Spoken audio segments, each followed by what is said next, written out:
In the winter of 1876, the unforgiving silence of Montana Territory held a secret as cold as the snow that blanketed the landscape. Miles from any semblance of civilization, where jagged peaks clawed at the bruised sky, stood a solitary cabin. Inside its rough-hewn walls, a darkness had taken root, a generational malignancy that had festered in isolation. It began not here, not in this brutal expanse of the American West, but across an ocean, in the emerald fields of County Cork, Ireland, nearly a century before. The year was 1798, a time of upheaval and hidden histories, when the Donnelly Bloodline first veered onto a path shrouded in genetic secrecy and horrifying choices. The chill you feel now is not just the phantom bite of a Montana winter, it is the premonition of a truth so profound, so disturbing, that it will burrow into the deepest recesses of your understanding. Forget the tales of cowboys and gold rushes. This is a story of a different kind of frontier, a frontier of the human genome, where the laws of nature were defied and the sanctity of life was brutally compromised in the name of a twisted ideal. We begin our descent into this abyss, not with a shout, but with a whisper, the kind of hushed confidence shared between those who understand that the greatest secrets are often hidden in plain sight, masked by the mundane rhythms of everyday life. The Montana Territory of 1874 was the very edge of the known world for many, a place where ambition and desperation mingled in the dust of fledgling settlements. Helena, the territorial capital, a mere scattering of buildings clinging to the promise of gold, offered little in the way of oversight or even simple curiosity for those who preferred to remain unseen. The vast stretches of wilderness that surrounded it were a lawless tapestry of towering mountains and hidden valleys, where a family could vanish as easily as a whisper in the wind. It was into this brutal and indifferent landscape that Patrick Donnelly and his kin materialized, not as hopeful pioneers seeking a new life, but as fugitives carrying a burden heavier than any earthly possession. Their arrival in Helena on a creaking freight wagon was unremarkable to the casual observer, yet their carefully packed crates hinted at a comfort level at odds with the typical Irish immigrant fleeing hardship. Patrick's claim of being a potato farmer escaping famine's grasp rang hollow against the refined ink stains on his fingers and the educated cadence of his speech.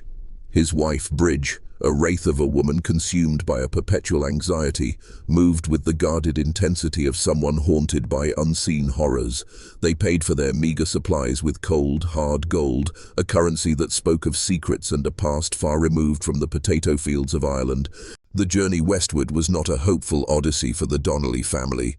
It was a panicked retreat from the suffocating judgment of their rural Irish community. The elaborately falsified papers, claiming a 3-year residency in Brooklyn, were a testament to their desperation, a thin veil intended to mislead any who might inquire too closely about their origins. In truth, they had sailed directly from Ireland, the stench of scandal clinging to them like the damp sea air. A local parish priest, Father Michael O'Sullivan, a man known for his quiet understanding of his flock's frailties, had stumbled upon the horrifying truth of their family practices. What he discovered, an abomination against God and nature as he described it, had shaken him to his core. His threat of immediate excommunication and exposure to the British authorities had left Patrick Donnelly with no choice but to flee, abandoning his ancestral lands to protect a secret far more valuable and far more monstrous than any earthly possession.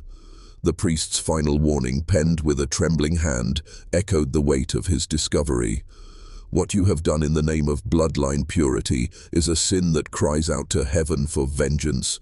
Leave this parish immediately, or I will ensure that every soul in County Cork knows the true nature of your family's abominations. The 160 acres Patrick Donnelly purchased in the remote Montana mountains were not chosen for their fertile soil or ease of access. Nestled in a narrow valley, hemmed in by steep, unforgiving ridges, the land was deliberately isolated. The single treacherous trail that led to their chosen sanctuary became impassable for months during the brutal winter, effectively severing them from the outside world. The nearest neighbor was miles away, their cabin smoke invisible against the vast empty sky. Even the life-giving water source, a seasonal creek, offered its bounty only briefly before succumbing to the relentless freeze. This was not a place for those seeking connection or community. It was a fortress of solitude, a natural barrier against the prying eyes and judging whispers of civilization. The challenges of survival were immense, demanding a resilience and self-sufficiency that went beyond the norm for even seasoned frontier dwellers. Yet for the Donnellys, these hardships were a small price to pay for the anonymity they craved, the freedom to continue their hidden practices without the interference of societal norms or legal repercussions. Their priority was not to thrive, but to disappear, to become a ghost story in a land already steeped in the legends of the untamed. The construction of the Donnelly homestead was not the work of naive newcomers struggling to adapt to the frontier. The sturdy log cabin, with its heat-retaining thick walls and strategically placed small windows, spoke of an understanding of extreme climates that belied their supposed peasant origins.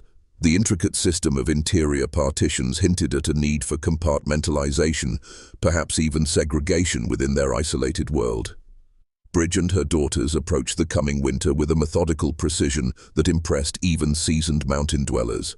Their food preservation techniques were advanced, maximizing storage and minimizing waste. They cultivated specific crops chosen for their resilience in short growing seasons and poor soil, and their rationing systems displayed a mathematical rigor unexpected from uneducated immigrants. This wasn't the frantic improvisation of those facing hardship for the first time. It was the practiced efficiency of those who had faced similar, perhaps even harsher, conditions before. Their meticulous preparations suggested a deeply ingrained understanding of survival in isolation, hinting that their flight to Montana was not an escape into the unknown, but a deliberate relocation to a place where their established, albeit disturbing way of life could continue uninterrupted. Encounters with the few outsiders who occasionally crossed their path, the territorial mail carrier, infrequent traders, revealed unsettling anomalies within the Donnelly family. Their physical resemblance went beyond typical familial traits, an almost unnerving uniformity in their pale blue eyes, sharp features, and long, slender fingers. The children exhibited a disturbing dichotomy: remarkable intelligence and self-discipline coupled with a palpable weariness and an almost fearful obedience to their parents. Their interactions with strangers were stilted, their eyes often darting nervously as if guarding unspoken secrets.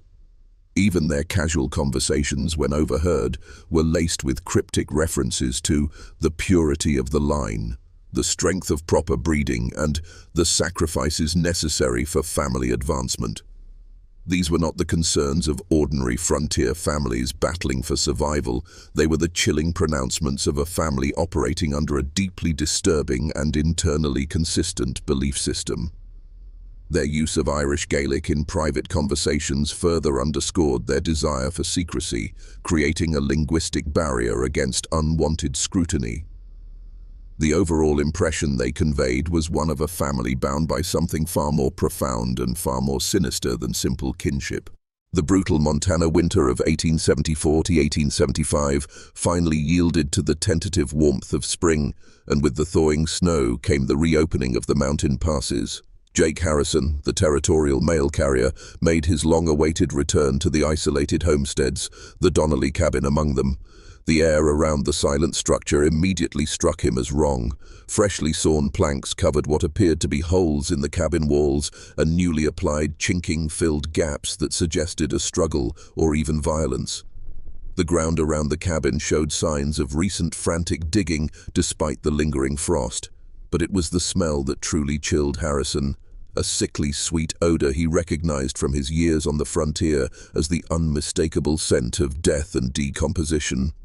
Bridge Donnelly greeted him at the door, a ghost of the woman he had seen just 6 months prior. Haggard, with hollow eyes and trembling hands, she looked as if the long winter had not just been hard, but had actively consumed her. Her clothes hung loosely on her frail frame, and streaks of premature grey marked her temples. Her whispered explanation, "The winter was difficult. We lost. We had complications," hung in the cold air, heavy with unspoken tragedy. Inside the dimly lit cabin, Harrison found Bridge in the throes of labor, attended only by her young daughter Moira. The scene that unfolded was deeply unsettling. The infant that entered the world was visibly deformed, a twisted spine, a clubbed hand, and a disproportionately large head with a sloping forehead that spoke of severe developmental issues. Its cries were weak, its breathing labored. But it was the parents' reaction that truly disturbed Harrison. There was no outpouring of grief, no frantic calls for help, only a chillingly detached observation. Patrick and Bridge exchanged knowing glances, their rapid Gaelic conversation betraying not surprise or anguish, but a discussion of established procedures. "The child won't survive. Too weak," Patrick declared with a clinical detachment that belied the infant's faint but persistent cries. "The mountain air is too harsh for one so delicate. It's God's mercy, really. Better to take them young than let them suffer."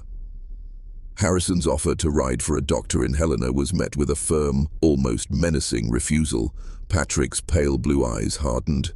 "We know how to handle our own troubles," he stated, his tone brooking no argument. "It's the Lord's will that some children aren't meant for this world. Interfering with divine judgment would be a sin against nature itself." The religious justification sounded rehearsed, a chillingly familiar explanation for a horrifying act. When Harrison returned with the next mail delivery 2 weeks later, the newborn was gone. Bridge met him at the door, her eyes red-rimmed but dry, conveying a sense of exhausted resignation rather than fresh grief. "Lost the baby 3 days after you left," she reported in a flat, toneless voice. "Buried him behind the cabin, next to the others.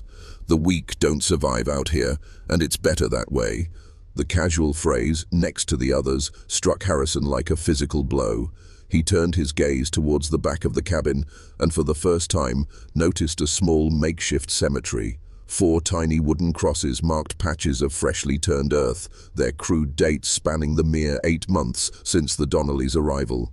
The implications were staggering. 4 infant deaths in such a short period, none reported to the territorial authorities as the law required. The graves themselves were disturbing, the disturbed earth suggesting a hurried, almost clandestine burial, and the uniformity of the small wooden crosses hinting at a pre-planned ritual rather than individual acts of mourning. They were arranged in a neat, unsettling row, with space left for more. As the seasons turned, Harrison made a point of observing the Donnelly family whenever his mail route took him through their isolated valley. The picture that gradually emerged was one of a household operating under a palpable tension, governed by unspoken rules and shadowed by a profound darkness. The children moved with a careful precision, their interactions with each other conveying a sense of shared knowledge of secrets too dangerous to utter aloud. Moira and Colleen, barely past childhood, carried themselves with a world-weariness that belied their young age. Seamus, the eldest, had developed a noticeable stutter that seemed to intensify whenever his father was present, and he flinched at sudden movements, avoiding the gaze of anyone outside the immediate family. Young Declan, the seemingly most unaffected, once stared at the small cemetery with an expression of pure terror, and when questioned about his deceased siblings, uttered the chilling words, "Sometimes babies aren't right, and Father says God doesn't want them to suffer, but sometimes I think maybe God didn't decide." He had immediately clapped his hand over his mouth as if horrified by his own transgression. Creeping quietly through the dense forest surrounding the Donnelly cabin, Harrison sometimes managed to overhear snippets of their private conversations. These fragments, often spoken in hushed tones or in rapid Irish Gaelic, painted a truly disturbing picture. References to keeping the line pure, maintaining the strength of the blood, and the sacrifices our ancestors made were frequent. They spoke of the others back home, of what happened to the weak ones, and most chillingly of which children show the signs, and how to handle the imperfect ones. These were not the words of a typical frontier family struggling to survive. They were the pronouncements of individuals deeply entrenched in a horrifying ideology of genetic selection. It became clear to Harrison that the isolated mountain homestead was not merely a refuge from civilization, but a carefully chosen location where a long-standing family tradition, a brutal and systematic practice of eliminating those deemed genetically undesirable, could continue unobserved and unchallenged. The darkness surrounding the Donnellys was not a product of the Montana wilderness. It was a seed brought with them, now blossoming in the fertile ground of their isolation. The relentless grip of another Montana winter descended upon the Donnelly Valley, once again isolating the family from the outside world. The heavy snows sealed the mountain passes, creating a seemingly impenetrable barrier that would last for months. For the Donnellys, this isolation was not just a physical reality, it was a cloak of invisibility, a sanctuary where their deeply disturbing practices could continue without the risk of discovery. However, this second winter in the remote territory would prove to be a turning point. The accumulated consequences of generations of deliberate inbreeding, the horrifying legacy they had so fiercely protected, began to manifest in ways that could no longer be concealed.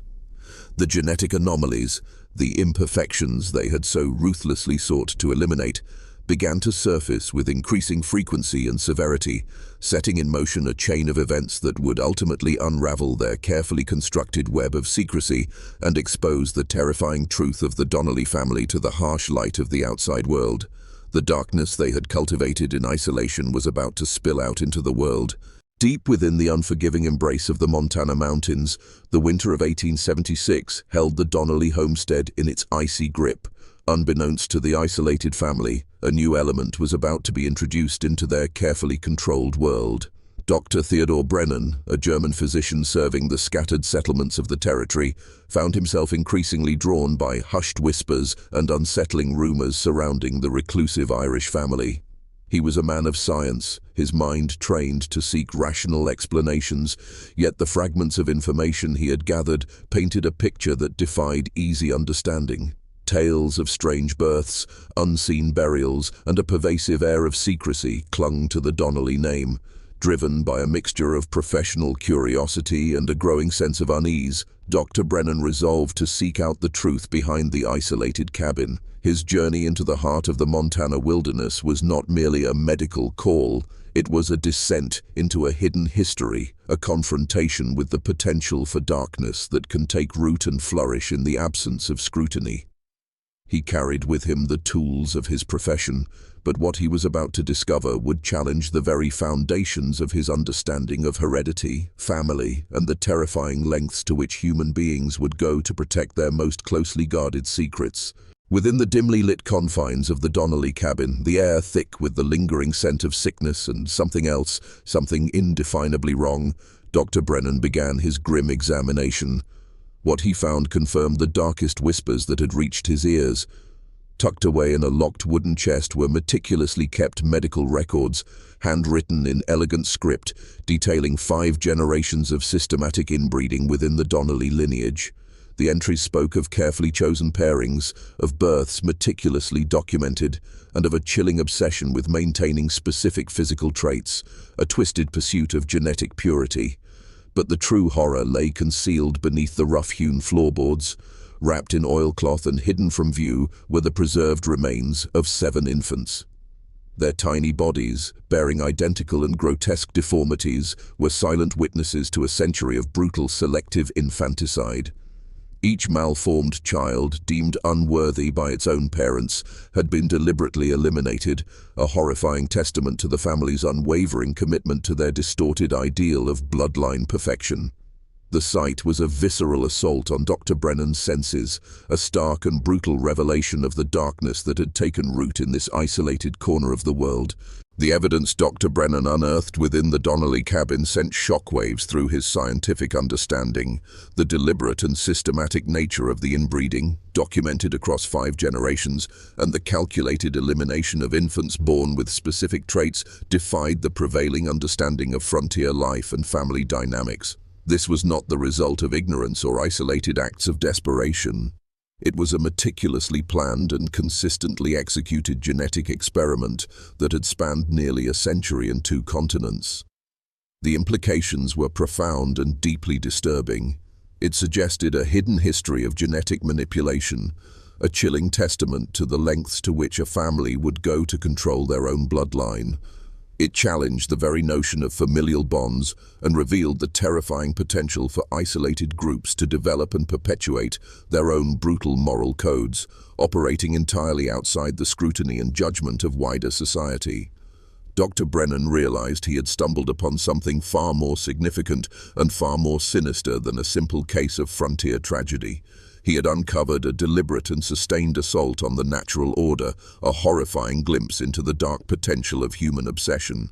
The disturbing saga of the Donnelly family, unearthed from the cold, isolated mountains of Montana, is not merely a forgotten footnote in the annals of American history. It serves as a chilling and visceral reminder of the hidden currents that can flow beneath the surface of seemingly normal lives and communities.